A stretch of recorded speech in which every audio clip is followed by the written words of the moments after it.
আজকে দাঁড়ান মানে শুরু করার আগে বিদায় করার আগে একটা আজকে শুরু বলবে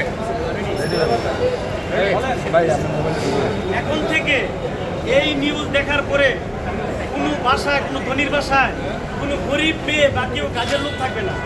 এর কারণ হলো মানুষ ভিক্ষা করে খাইতে পছন্দ করে, আরেকজনের বাসায় কাজও করবে, আবার মায়ের দৌড় খাবে, চুরির অপবাদ দিবে এবং এই চুরির অপবাদ দিয়ে কিন্তু অনেকে আত্মহত্যা করছে। আমাদের এই সমাজ এখনো গরিব মানুষদেরকে ঘৃণার চোখে দেখে। কাজী নজরুলের কবিতা বলতে হয়, এমনি করে কি জগৎ জুড়িয়া মার খাবে দুর্বল, এখনো কিন্তু দুর্বলরা মার খাচ্ছে। আজকের পর থেকে কেউ ধনীর বাসায় আর কাজ করবে না।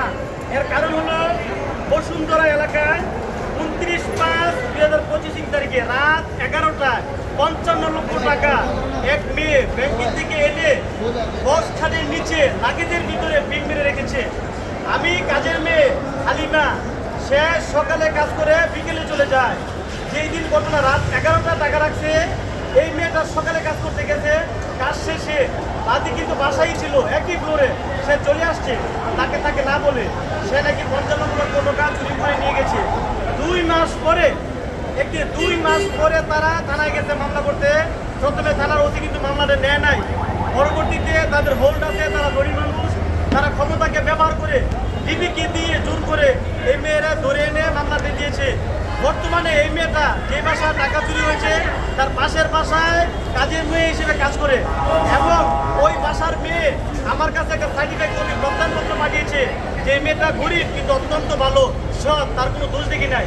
একটা মেয়ে যদি চুরি করতো 55 লক্ষ টাকা, এই মেয়েটার বয়স সর্বোচ্চ 13 কি 14, 55 লক্ষ টাকা তো সে হাতে আলগিয়ে সে নিতেই পারবে না।